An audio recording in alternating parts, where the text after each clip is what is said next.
অনুরোধ জানাবো, ইতিপূর্বে যত টিচারদের প্রতি খারাপ আচরণ করা হয়েছে, গিয়ে তাদের কাছে ক্ষমা চেয়ে মহব্বতে সম্মানে এদেরকে যাতে আবার আপন আপন পদে আনা হয়, আল্লাহ সবাইকে সে তৌফিক দান করুন।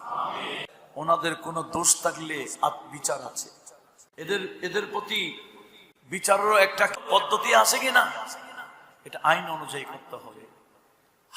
আইন আমাদের হাতে নেওয়ার সেই ক্ষমতা কাউকে দেওয়া হয় নাই। এক সময় আমরা ছোট দেখেও ছোটবেলায় শুনেছি, গাইডিয়ান গিয়ে বলেছেন, হ্যাঁ মারেন, হাড্ডিটা থাকলে হবে, চামড়া গোস্ত আপনার, এরকম বলতেন। টিচারদেরকে কি বলতেন?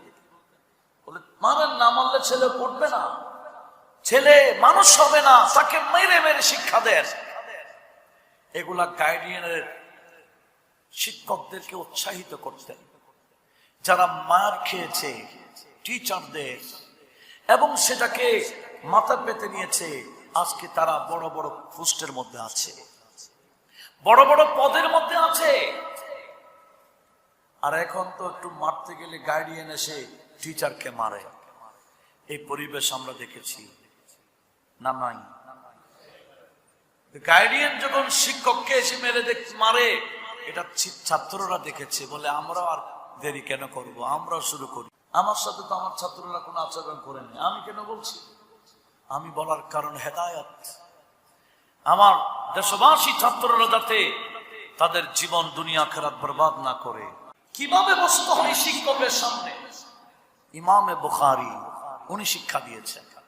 জগতের ইমাম, ইমামুল আইম্মা ফিল হাদিস, আমিরুল মুমিনিন ফিল হাদিস, যাকে ইমামে বুখারী বলা হয়, উনি ওনার উস্তাদ ইমামে আহমদ বিন হাম্বলের সামনে বসতেন। এরকম দুজানো হয়ে নড়াচড়া করতেন না, দুজানো হয়ে বসতেন আর বা আদব হাদিস শুনতেন ওনার উস্তাদ থেকে। ওনার উস্তাদের নাম ইমামে আহমদ বিন হাম্বল, যিনি হাম্বলি মাযহাবের ইমাম, ইনি ইমাম বুখারীর উস্তাদ।